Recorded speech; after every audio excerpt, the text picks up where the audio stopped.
Bonjour, bienvenue dans Chaleur Humaine, je suis Nabil Wakim.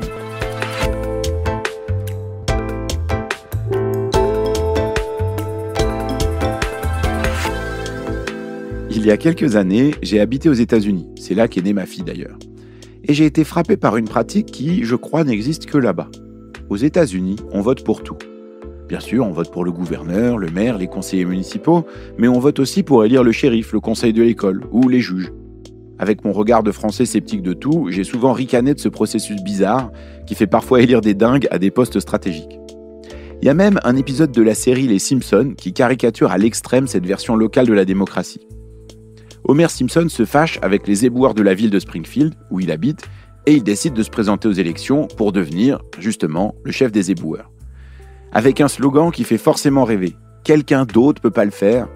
Autrement dit, la promesse que quelqu'un d'autre s'occupera de vider vos poubelles, gérer vos ordures, balayer devant votre porte et réglera tous vos problèmes. Évidemment, il gagne haut la main et évidemment, c'est un désastre, la ville finit aux mains de la mafia. Je repense parfois à cet épisode en lisant les messages que je reçois à l'adresse chaleurhumaine@lemonde.fr. L'un des thèmes les plus présents dans les courriers que je reçois, c'est cette idée que la démocratie telle qu'on la connaît aujourd'hui, c'est pas un système très efficace pour faire face au changement climatique. Parce que les élus sont aux commandes pour une courte période et qu'ils se préoccupent surtout des problèmes immédiats qui se posent aux citoyens. Et même si le climat fait partie des sujets les plus importants pour une majorité de Français, beaucoup de responsables politiques voient bien que pour être réélu, c'est pas toujours un sujet porteur. Parce que franchement, se faire élire sur l'idée qu'il va falloir être plus sobre, consommer moins, changer nos modes de vie, renoncer à tout un tas de choses auxquelles nous permettent d'accéder les énergies fossiles, en fait, ça fait pas un super programme pour gagner des élections.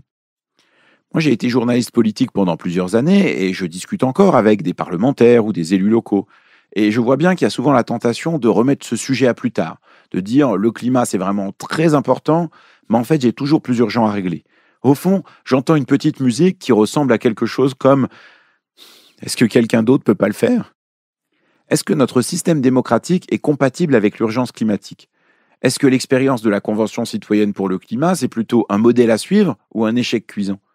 De quels exemples peut-on s'inspirer pour faire progresser de front et la démocratie et le climat ? Voilà ce dont nous allons parler aujourd'hui dans Chaleur Humaine. Hélène Landemore est professeure de théorie politique à l'université de Yale, aux États-Unis, justement. Son travail porte sur la démocratie et l'intelligence collective. Et la raison pour laquelle elle est ici, dans ce studio, lors de son passage à Paris, c'est parce qu'elle a suivi de très près les travaux de la Convention citoyenne pour le climat. Et contrairement à beaucoup de gens sceptiques, comme moi, elle pense, elle, que cette convention, c'est une très bonne nouvelle pour la démocratie et pour le climat.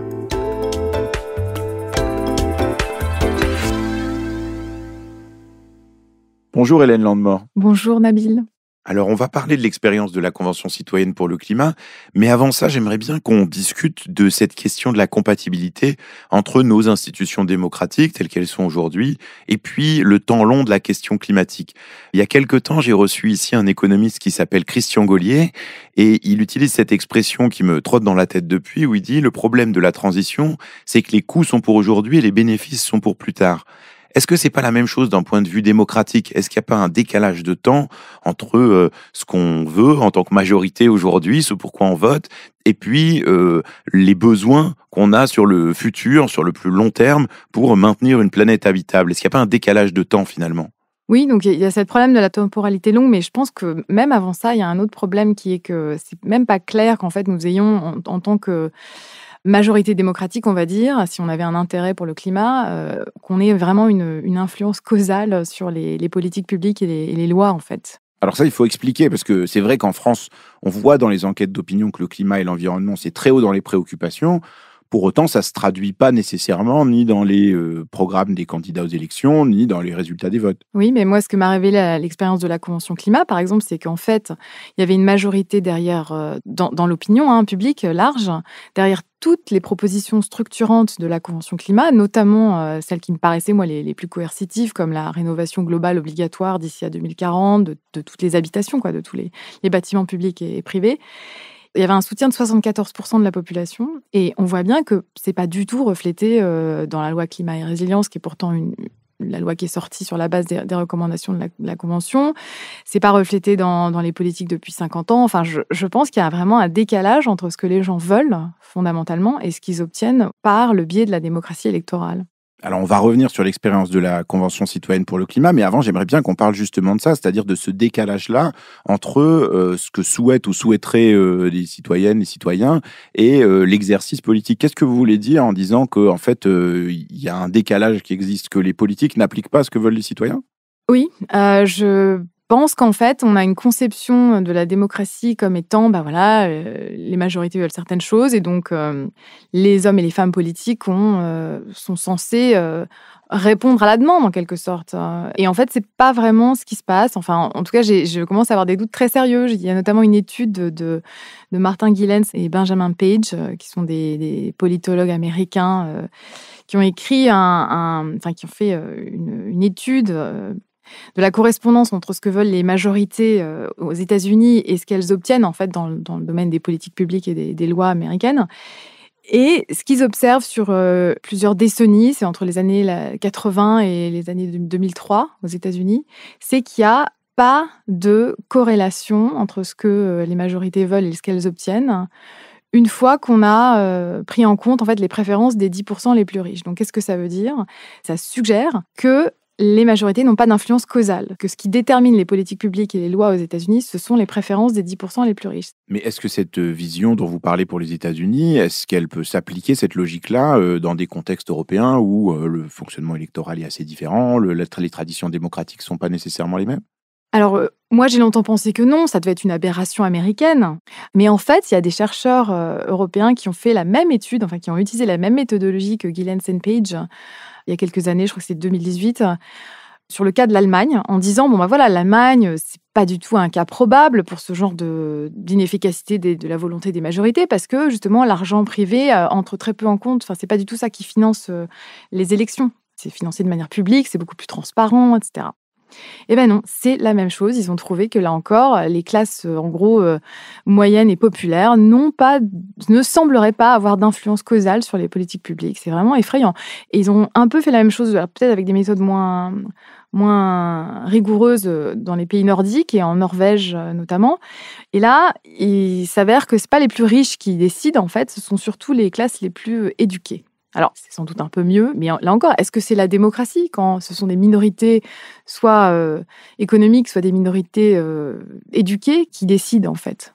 Enfin, c'est quand même assez problématique, moi, je trouve, ce raisonnement-là. Est-ce que ça ne conduit pas à dire qu'en fait, la démocratie représentative, c'est un système qui ne fonctionne pas parce qu'il est d'abord favorable aux plus fortunés, et donc est-ce que ça n'amène pas à une critique qui peut aussi être assez caricaturale, assez anti-parlementaire, anti-institution, en disant, en fait, tout ça, ça défend les intérêts des plus fortunés, et donc pas de la majorité, et donc désintéressons-nous de ces processus électoraux. Oui, c'est vrai que ça peut avoir une implication un peu populiste, c'est le danger, mais en même temps, s'il est démontré qu'un système électoral a des conséquences plutocratiques systématiques, il va falloir qu'on se pose la question, est-ce qu'on vit vraiment dans des démocraties ? Est-ce que c'est un accident de l'histoire qui fait que, je ne sais pas, à cause de la mondialisation, de l'influence des technologies, des réseaux sociaux, ou peut-être des modes de financement, etc., des campagnes politiques, on arrive à ce résultat-là, ou c'est vraiment structurel ? Et moi, j'avoue que je défends maintenant la thèse peut-être un peu radicale et peut-être même un petit peu populiste, selon certains, qu'au fond, c'est le système électoral qui conduit à ces conséquences-là, que ce n'est pas un accident, que ce n'est pas contingent, que c'est dans la nature de la démocratie électorale, en fait, d'avoir ces conséquences-là. Et ce n'est pas une idée, finalement, ni si radicale, ni si nouvelle, au fond, parce que il y a beaucoup d'auteurs, depuis Aristote, les Grecs, depuis Montesquieu, Rousseau, et puis récemment Bernard Manin en France, qui disent la même chose, qui n'en tirent pas forcément les mêmes implications normatives, mais qui disent... au fond, l'élection, c'est un mode de sélection oligarchique qui permet d'identifier les notables, ou en tout cas les personnes qui ont une visibilité sociale pour des raisons qui sont liées à leur statut, notamment économique, etc. Et en fait, on envoie au pouvoir toujours les mêmes, c'est-à-dire les membres des classes socio-économiques supérieures, des membres des classes éduquées, etc. Et c'est pas toujours mauvais en soi. Je veux dire, les gens qui sont sélectionnés sont souvent très compétents. Mais c'est juste que l'homogénéité de leur groupe fait qu'ils ne voient et ne comprennent et ne s'intéressent qu'aux problèmes de gens qui leur ressemblent, ou même quand ils s'intéressent aux classes populaires, ils ne comprennent pas forcément ce dont elles ont besoin. Et donc, il y a une déperdition d'intelligence collective, en fait. Oui, mais on pourrait faire l'argument que peut-être qu'il y a aussi un certain nombre de gens qui, parce qu'ils ont fait de longues études, en fait, sont mieux dotés pour prendre un certain nombre de décisions. Si on revient sur la question climatique, on peut dire, voilà, c'est un sujet qui est extrêmement compliqué. Pour savoir comment faire pour réduire nos émissions de gaz à effet de serre massivement d'ici à 2050, en fait, il vaut peut-être mieux confier ça à des gens qui sont capables de comprendre la mécanique du climat, sont capables de comprendre comment fonctionnent les systèmes énergétiques complexes, etc. Oui, c'est une intuition qu'on partage tous. D'une certaine manière, on est tous un peu élitistes en ce sens-là, mais sauf qu'en pratique, c'est pas ce qu'on observe. Moi, ce qui me frappe vraiment, c'est que la Convention climat, qui était composée de gens tirés au sort, elle a fait des propositions bien plus radicales que ce que n'a jamais fait le Parlement français. Alors, il y a 2 explications possibles. On peut dire, soit c'est une question cognitive, effectivement. Alors, c'est surprenant que le Parlement français, avec tous ces gens très éduqués, ne voit pas le problème.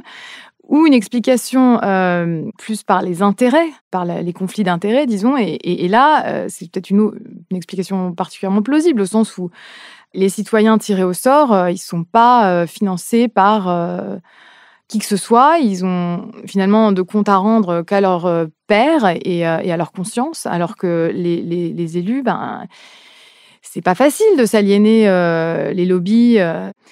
Regardez, un des problèmes de l'éducation aussi, c'est que parfois les réponses techniques ne sont pas les bonnes réponses. La taxe carbone, je ne dis pas que la taxe carbone, c'est pas un élément d'un panel de réponses sous certaines conditions, etc. Mais l'avoir comme espèce de geste technique qui va répondre au problème, c'est l'erreur qu'a fait le gouvernement de Macron en 2018. Justement, ils se sont dit, tiens, on va faire une taxe carbone pour financer la transition écologique. Et résultat, les gilets jaunes quand même. Donc, on voit bien qu'ils n'avaient pas du tout anticipé l'impact sur la classe moyenne populaire périurbaine de ce rajout de coûts à la pompe tous les mois, quoi. En fait, ce que je trouve problématique dans ce que vous dites, c'est cette idée que les institutions démocratiques, en fait, ça marche pas très bien, ça ne fonctionne pas. Et du coup, je me dis, est-ce que ça risque pas d'alimenter une tentation autoritaire qui est déjà très forte, et y compris pour faire face aux défis climatiques, avec certains qui vont nous dire, on préfère avoir un régime plus autoritaire, qui mette en place des mesures et qui oblige tout le monde à les suivre, on perd trop de temps avec tous ces blablas.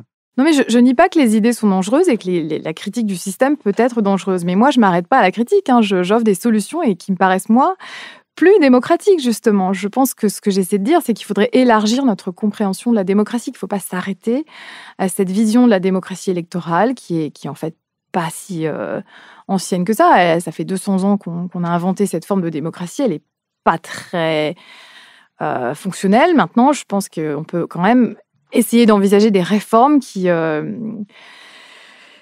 donneraient plus de poids aux citoyens ordinaires, aux gens dans leur vie de tous les jours, etc., qui ont une expertise d'usage qui n'est pas du tout prise en compte au niveau des politiques publiques. Et donc, je pense que c'est plus ça que j'essaie de faire, de nous inviter à reprendre ce terme de démocratie et se demander si vraiment on a trouvé l'institutionnalisation idéale. Et je pense que c'est pas le cas. Je pense qu'au XVIIIe siècle, en fait, on a fait une erreur en choisissant le mode de sélection par l'élection.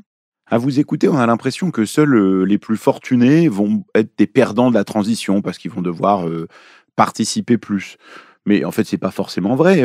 Quand on est salarié de la pétrochimie ou qu'on travaille, par exemple, dans une station de ski qui va être très fortement impactée par les transformations à venir, en fait, on a aussi beaucoup à perdre. Oui, c'est vrai, absolument. Mais la Convention climat a aussi démontré que les gens sont capables de penser au-delà de leur intérêt économique étroit. Et si on leur donne les moyens de participer à la transition et à la formulation d'une sorte d'évolution vers un système plus juste, où ils seraient en partie compensés pour la perte de salaire ou aider dans une transition vers une autre forme d'emploi, il y a beaucoup de gens qui, en fait, sont partants. Je pense qu'effectivement, pour peut-être une minorité qui sera peut-être réfractaire, mais en fait, quand on leur donne l'occasion de s'exprimer, les gens disent plutôt ça, vous voyez. Et le problème, c'est que quand on s'arrête juste à la défense des intérêts économiques existants, c'est surtout plutôt dans l'intérêt de ceux qui retirent retirent le plus de bénéfices du système. Et ce n'est pas souvent les employés, en fait. C'est quand même surtout les corporations en tant que telles, en tant qu'entité légale, et les shareholders, les actionnaires derrière tout ça. Donc, je pense que les individus ordinaires, certes, ils sont inquiets pour leur salaire et leur avenir économique, mais intégrés dans un processus de décision qui leur donne vraiment une chance de formuler des solutions, d'envisager des reconversions, je pense que beaucoup sont prêts à le faire. D'ailleurs, c'est intéressant de voir que les participants à la Convention climat, il y en a beaucoup qui ont radicalement changé leur mode de vie. Il y en a qui ont quitté leur métier, qui sont partis faire autre chose de plus compatible avec leurs convictions écologiques. Je pense que c'est ça aussi, que si on pense la démocratie sur un mode plus diversifié, donc sur la base du tirage au sort notamment, sur la base de la délibération collective, sur la base de l'intelligence collective, ça ouvre de nouvelles possibilités. Je ne dis pas que c'est la panacée, c'est très compliqué, mais il faut bien commencer quelque part, et la réflexion sur les institutions, la représentation démocratique, qu'est-ce que c'est ? Est-ce qu'elle est seulement électorale ? Ça fait partie de l'ensemble des outils qu'il faut qu'on utilise.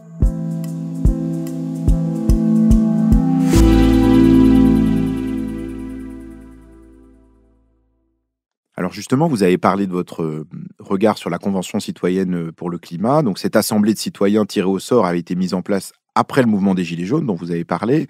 Et sa mission, c'était de trouver des solutions pour faire baisser massivement les émissions de gaz à effet de serre de la France dans un esprit de justice sociale. Il y avait 150 citoyens qui ont fait 149 propositions pour essayer de changer la politique climatique de la France sans que ce soit les plus pauvres qui payent, en gros. Emmanuel Macron, qui a initié ce processus, avait promis de reprendre ses propositions sans filtre, mais en fait, quand on y regarde de plus près, la plupart des propositions ont été soit rejetées, soit amoindries lors de leur passage au Parlement.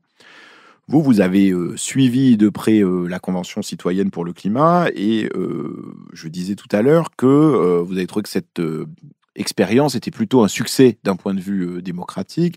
Pourquoi ?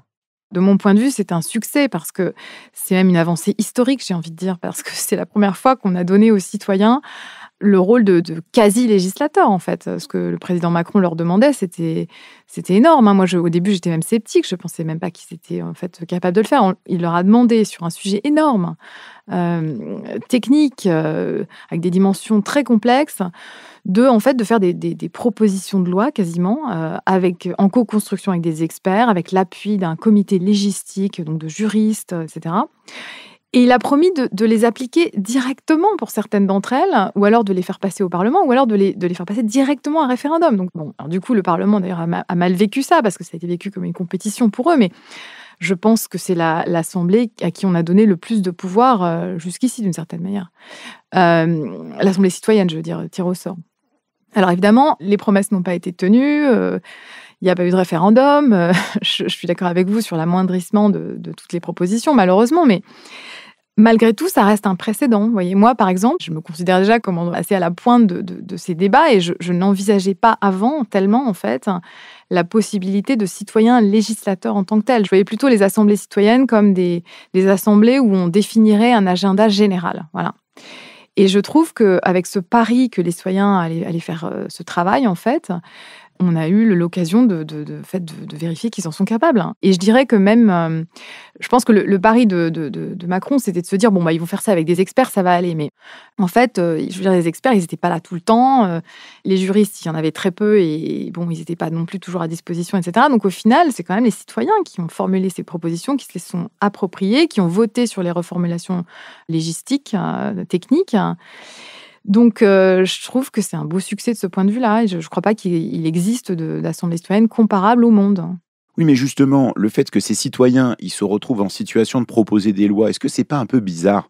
En quoi est-ce qu'ils sont plus légitimes qu'un député ou une députée qui a été élu par les habitants de sa circonscription, même avec une participation réduite ? Oui, mais c'est là qu'on se rend compte que ce concept de légitimité, il est très controversé, en fait, parce qu'on voit bien que, justement, la raison pour laquelle on fait appel à des assemblées tirées au sort et à tous ces processus délibératifs, participatifs nouveaux, c'est parce que la représentation électorale, elle est en crise de légitimité profonde, et ça fait longtemps que ça dure. Le taux d'approbation des parlementaires, des élus, etc., mais dans l'ensemble des démocraties occidentales qu'on dit avancées, il est extrêmement bas.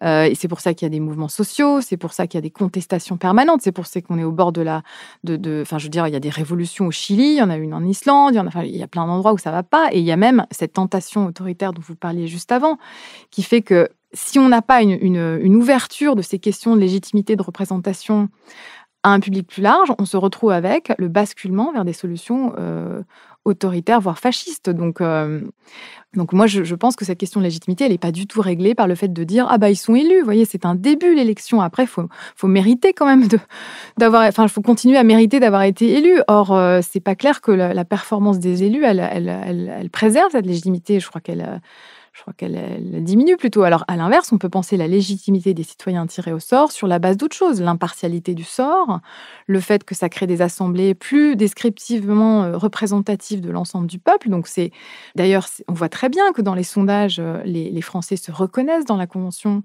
Il y a eu des sondages qui montrent, je crois que 3 Français sur 5 sont d'accord pour que une assemblée tirée au sort comme la Convention climat fasse des propositions en leur nom. Alors, on ne leur a pas demandé s'ils seraient d'accord pour qu'elles prennent des décisions en leur nom. Bon, ça, c'est peut-être un peu tôt, mais je pense que cette notion de légitimité, elle est en train d'évoluer.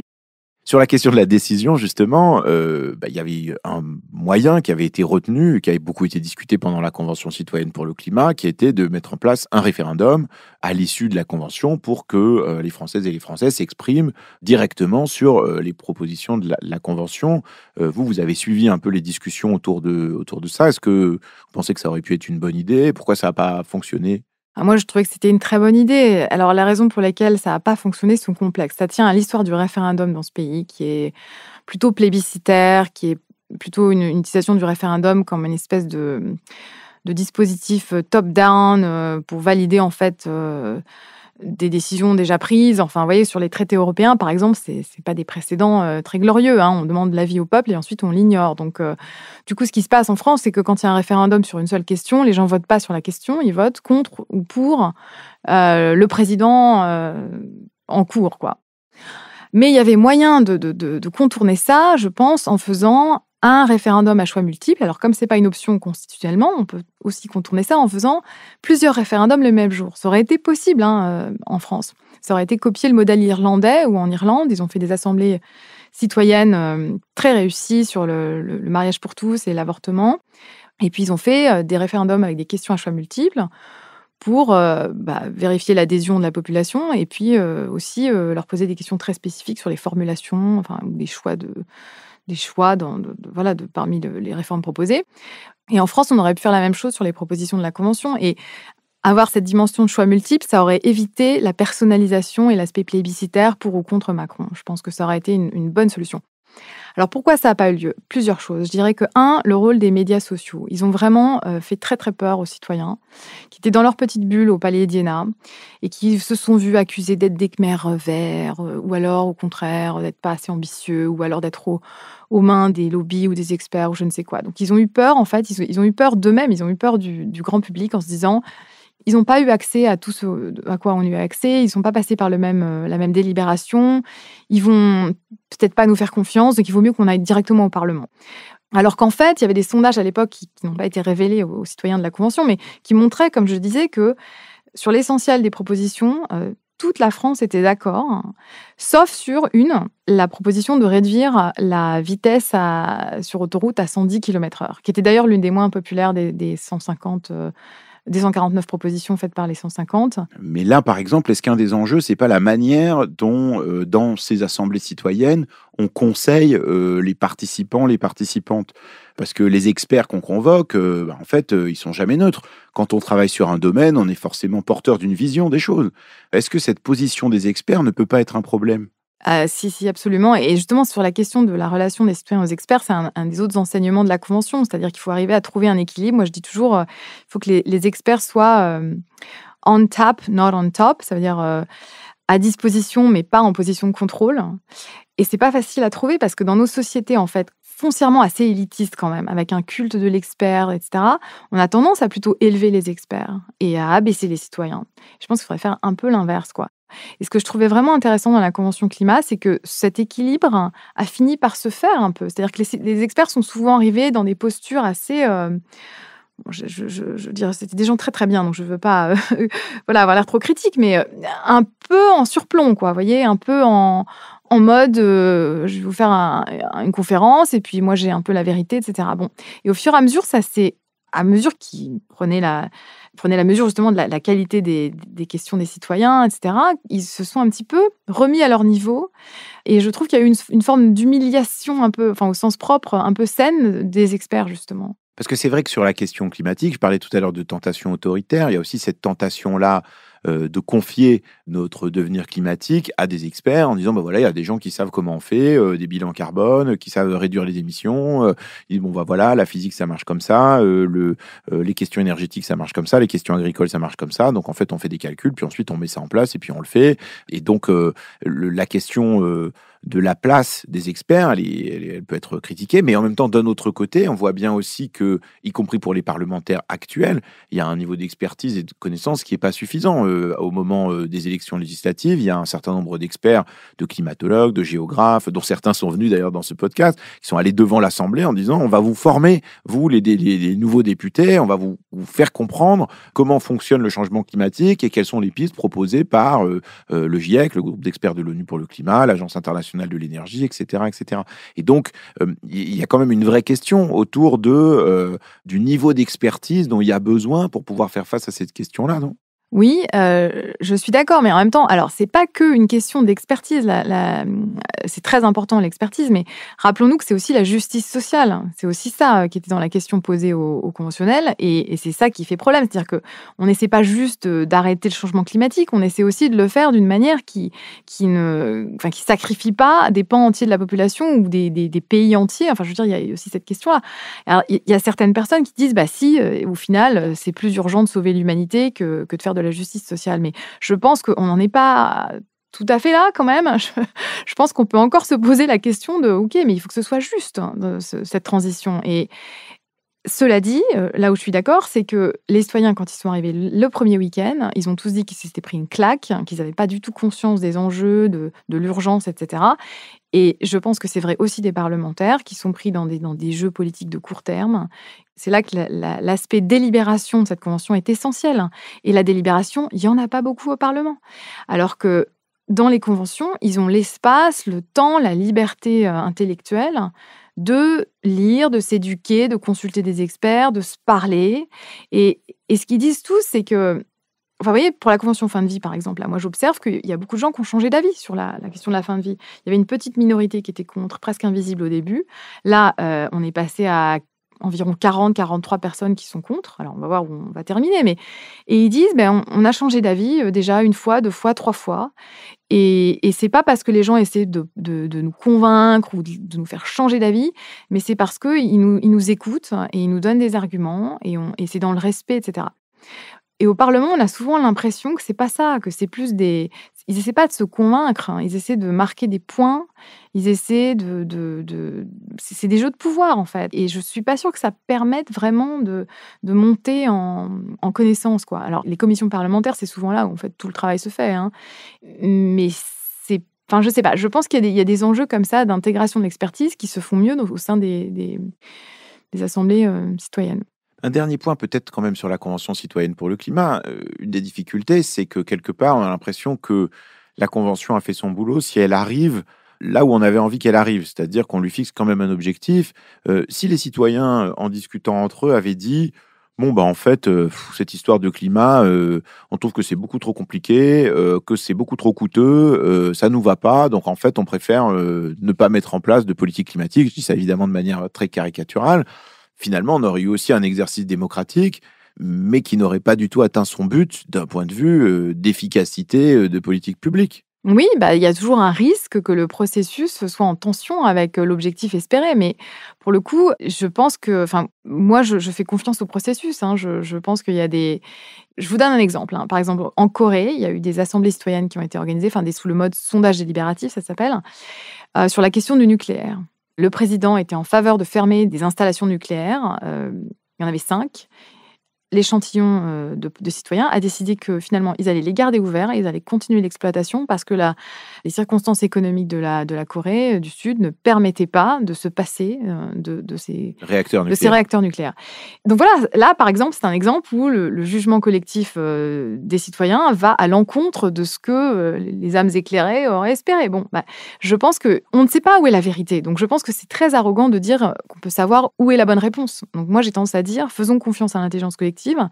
Je suis convaincue qu'ils n'arriveront pas à un résultat tel que vous le décrivez, mais c'est vrai qu'ils auraient pu partir sur autre chose. Et d'ailleurs, ils l'ont fait en un sens. Ils se sont un peu affranchis des contraintes, pas complètement. Ils sont quand même très respectueux du mandat qui leur a été donné, donc ils s'y sont quand même tenus, mais ils sont allés au-delà. Ils ont parlé d'un changement de société, ils ont envisagé la réduction de la semaine de travail à 28 heures. Bon, ça a été écarté parce qu'il y avait trop d'opposition, mais il y a eu des débordements du mandat, de toute façon.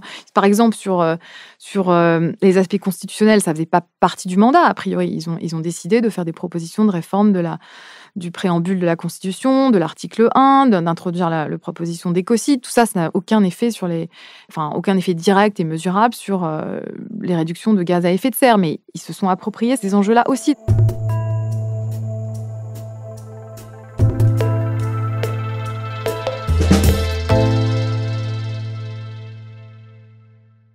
Vous avez parlé des enseignements qu'on peut tirer de la Convention citoyenne pour le climat. Si on veut faire mieux d'un point de vue démocratique et climatique, qu'est-ce qu'on peut faire? Est-ce qu'il faudrait en fait faire des conventions citoyennes pour le climat partout, en faire au niveau local en France, en faire dans plein de pays européens ou ailleurs dans le monde? Est-ce que c'est un modèle qu'il faut dupliquer ou est-ce que vous pensez que c'est pas comme ça qu'il faut prendre le sujet? Ah si, complètement. Moi, je pense qu'il faut le faire de manière fractale et qu'à tous les niveaux, il faille déléguer du pouvoir à des citoyens tirés au sort. Je pense que c'est une excellente manière d'infuser comme ça nos institutions avec de l'intelligence collective de citoyens ordinaires.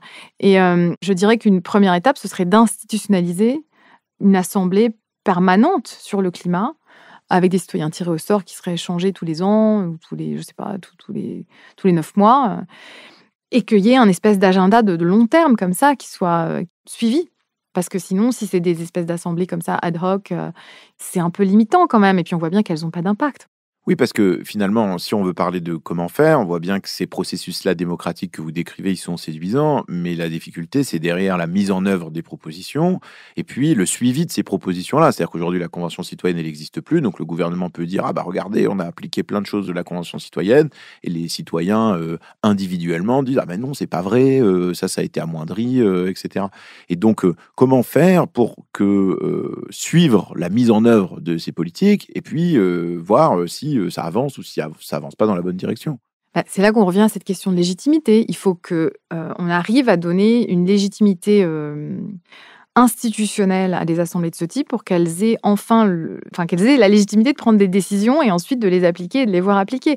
Qu'est-ce que ça veut dire? C'est radical quand même comme perspective. Il faut que soit il y ait une réforme constitutionnelle, soit ou en tous les cas, il faut que le Parlement accepte de perdre du pouvoir au profit de ces assemblées sur des questions climatiques, afin que le système fonctionne mieux et qu'on arrive à des solutions. Enfin, je vois ça comme ça. Moi, je pense qu'un bon exemple, c'est la Belgique. Ils ont créé une assemblée tirée au sort sur le climat qui est maintenant permanente, qui est là pour gérer ces questions-là sur le long terme. Alors, je ne suis pas complètement sûre qu'ils aient un pouvoir décisionnaire. Je pense qu'on en est là nulle part, en fait. Mais je ne vois pas comment les choses vont changer tant que ça reste des instances consultatives.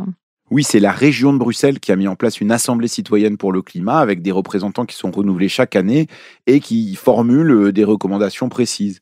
Est-ce qu'il y a d'autres pays qui ont mis en place des conventions citoyennes qui vous semblent intéressantes à regarder? En Irlande, le procédé a été utilisé plusieurs fois, notamment sur des sujets de société, comme par exemple l'avortement ou le mariage pour tous. Comment ça s'est passé la première fois qu'ils l'ont fait? La première, elle était hybride, 2 tiers de citoyens, 1 tiers de parlementaires, nommés par les partis. Et ça s'est tellement bien passé qu'ils ont dit, la prochaine, on la fera de manière pure, avec que des citoyens tirés au sort sur l'avortement. Bon, en plus, les parlementaires ne voulaient pas mettre le doigt là-dedans, c'était trop difficile pour eux. Et ensuite, donc l'Assemblée sur l'avortement, entre autres sujets, a fait des recommandations de décriminalisation de l'avortement, donc d'enlever l'article 8 de la Constitution irlandaise qui rendait criminel, en fait, l'acte d'avorter.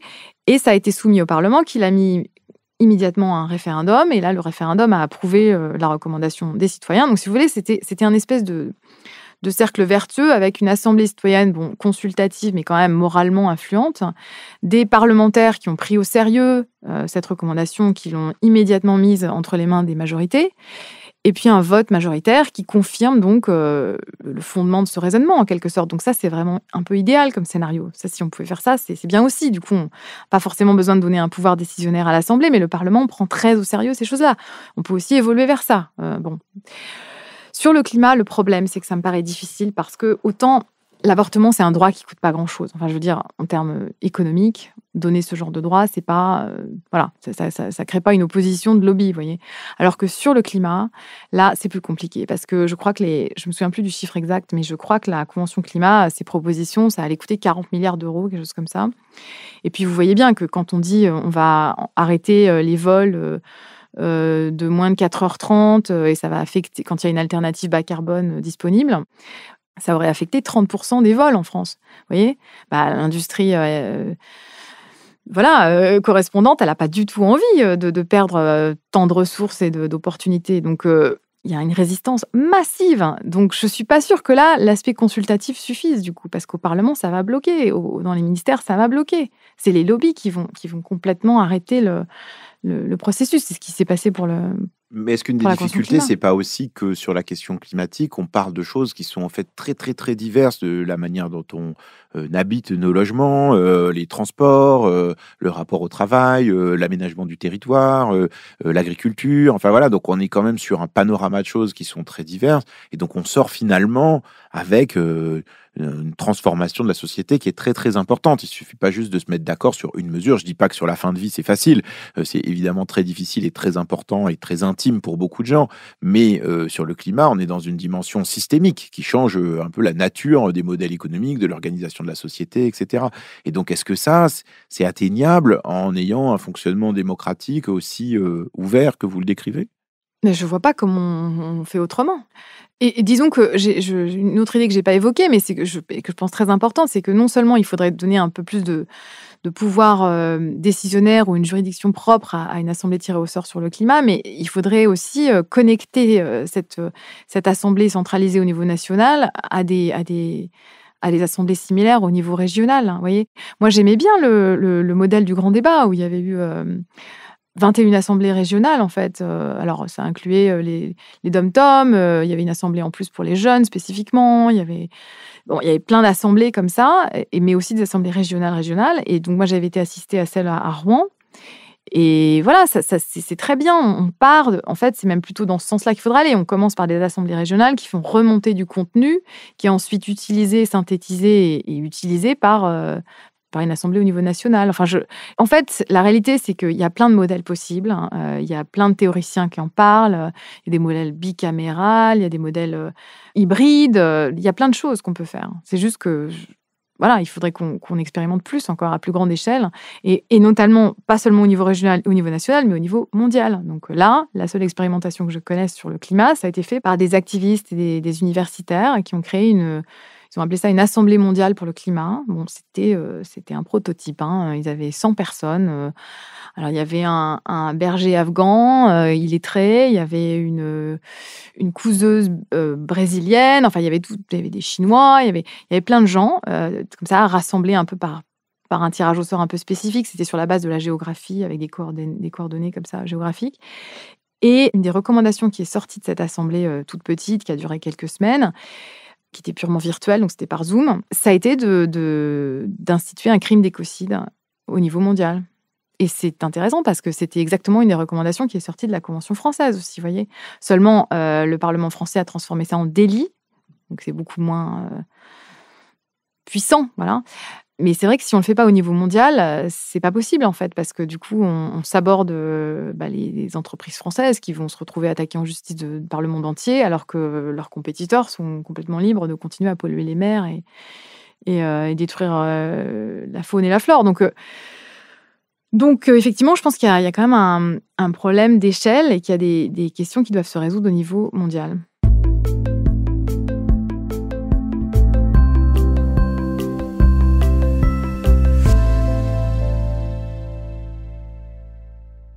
Alors, avant de vous laisser repartir vers les États-Unis et la délibération citoyenne, j'aimerais vous demander comment vous vivez cette question climatique à un niveau plus personnel.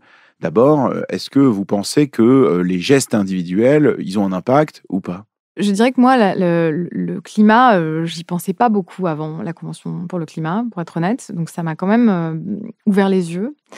Et je ne suis pas devenue particulièrement vertueuse, mais ça m'a aidée quand même à rationaliser certaines pratiques. Par exemple, comme universitaire, avant, je voyageais énormément. J'allais à l'autre bout du monde pour faire des conférences à 15 personnes. Bon, je fais plus ça. Je dis non, moi, je fais ça par Zoom maintenant. Bon, c'est un peu aussi une excuse qui m'arrange parce que c'était épuisant pour moi et ma famille. Mais en même temps, je me dis, mais c'est absurde. Le mode de vie qu'on avait déjà pré-pandémie, mais aussi pré-convention, pour moi, si vous voulez, je le trouve absurde. Vous dites que la Convention citoyenne sur le climat, elle vous a fait aussi un peu changer d'avis sur le poids des actions de chacun et de chacune. Oui, mais bien sûr. Moi, je me suis dit, mais au fond, pourquoi une Convention sur le climat en France, qui représente 1% des émissions de gaz à effet de serre ? J'étais un peu sceptique. J'avais une approche comme ça. Oui, il faudrait commencer au niveau mondial ou pas, quoi. Et maintenant, je me dis, et l'argument qui était avancé par les conventionnels, c'était de dire, mais non, la France doit être exemplaire parce qu'elle peut être suivie, ça peut lancer une dynamique, etc. Et je me dis qu'au fond, ils ont complètement raison, ils avaient complètement raison. Et c'est vrai aussi dans mon comportement individuel, parce que je pense que toutes nos actions sont liées, en fait. On n'est jamais dans l'individualisme pur. Même un vote secret, en fait, dans sa concrétisation, c'est une action déjà un peu sociale, un peu collective, parce que les gens nous demandent, vous avez voté, etc. Enfin, on se rend compte, on se voit, on en parle. C'est pareil pour les gestes... les gestes environnementaux. Le fait d'expliquer que maintenant, je ne vais pas prendre l'avion comme ça, sans raison, je pense que ça fait réfléchir mes collègues, ou ça... Enfin, je ne sais pas, même si ça influence peu de gens, en fait, on ne sait pas jusqu'où cet exemple peut changer les choses. Et ce n'est pas parce qu'on ne peut pas le quantifier que ça ne compte pas. Donc, et de toute façon, rien ne change dans le monde si ça ne commence pas par des actes individuels. Donc, voilà.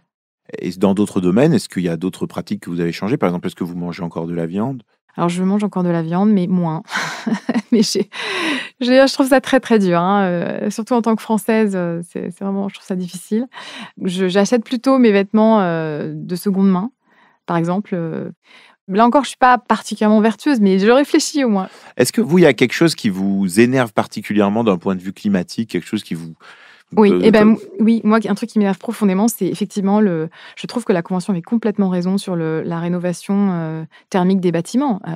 C'est d'ailleurs très paradoxal parce que le CESE, donc le palais d'Iéna où on tient ces conventions, c'est une passoire thermique complète. On se gèle toute la journée et ça nous interdit d'ailleurs d'avoir certaines délibérations dans certaines salles en hiver parce qu'il fait tellement froid.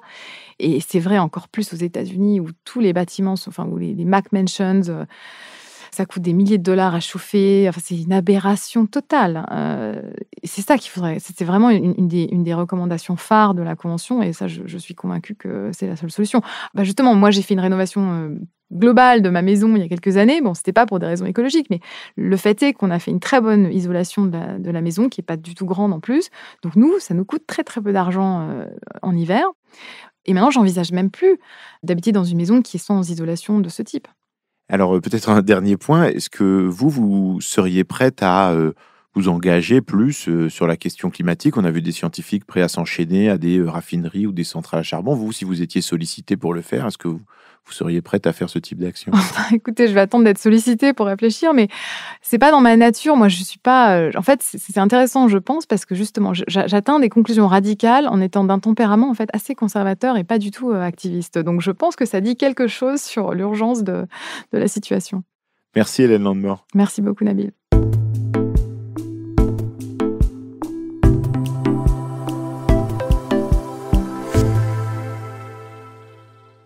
Je dois dire que depuis que j'ai enregistré cette conversation avec Hélène Landemort, ça m'a fait beaucoup réfléchir. La première chose que je retiens, c'est ce qu'elle retire de la Convention citoyenne sur le climat. Jusqu'ici, j'avais plutôt considéré que la vraie leçon à tirer de cette expérience, c'était d'abord qu'avec une bonne formation, tout le monde pouvait comprendre les enjeux climatiques et les ordres de grandeur. C'était déjà pas mal. Mais Hélène Landemort, elle va plus loin. Elle dit que cette expérience prouve qu'on aurait de meilleurs résultats dans nos politiques climatiques si on faisait confiance à des citoyens choisis au hasard plutôt qu'au Parlement. C'est quand même assez détonnant comme idée. Et la deuxième chose, c'est justement son raisonnement assez radical sur la démocratie et son fonctionnement. l'idée qu'en fait la démocratie représentative reflète surtout les intérêts des plus riches. Cette idée elle est à la fois séduisante et assez dérangeante, je dois dire. Mais c'est vrai que quand j'applique cette grille de lecture aux politiques climatiques, j'y vois l'une des raisons des échecs de la taxe carbone, de la rénovation thermique des bâtiments, du développement de l'énergie solaire.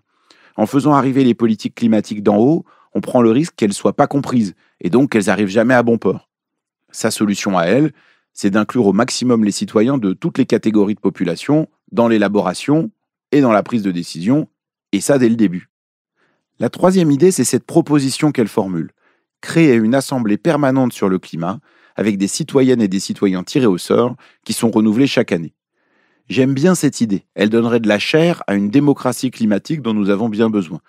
Même si j'ai un peu du mal à voir comment ça pourrait fonctionner, et notamment comment ça pourrait s'imbriquer avec les institutions existantes, le Sénat, l'Assemblée nationale, etc. Ça me paraît en fait à peu près aussi incompatible que quand j'essaye de faire rentrer les Lego Harry Potter de ma fille dans son bateau pirate Playmobil. Mais je dois dire que je suis aussi assez gêné par une partie de son raisonnement. D'abord, c'est pas tout d'avoir des super processus de décision démocratique. Il faut ensuite mettre en œuvre les politiques climatiques. Et rapidement, parce qu'on n'a pas toute la vie. Et là, je sais pas trop si multiplier les conventions citoyennes, ça pourrait améliorer les choses. Et puis, il y a aussi dans cette réflexion un risque, que reconnaît Hélène Landmer d'ailleurs, et qui moi me tracasse beaucoup. Le risque que cette critique d'institutions déjà fragiles, eh bien, ça ouvre la voie à une réponse plus autoritaire, qui prétendra être plus efficace. Et là, ça sera plus du tout démocratique. Pour moi, le point le plus éclairant de cette conversation, c'est quand même cette idée assez réjouissante que tout le monde peut s'emparer de la question climatique et élaborer des propositions intelligentes par la discussion collective. C'est passer de « quelqu'un d'autre peut pas le faire » à « en fait tout le monde peut le faire ». C'est vrai, ça résout pas tous les problèmes qui sont sur notre liste, mais tout de même, ça nous donne des perspectives assez chouettes.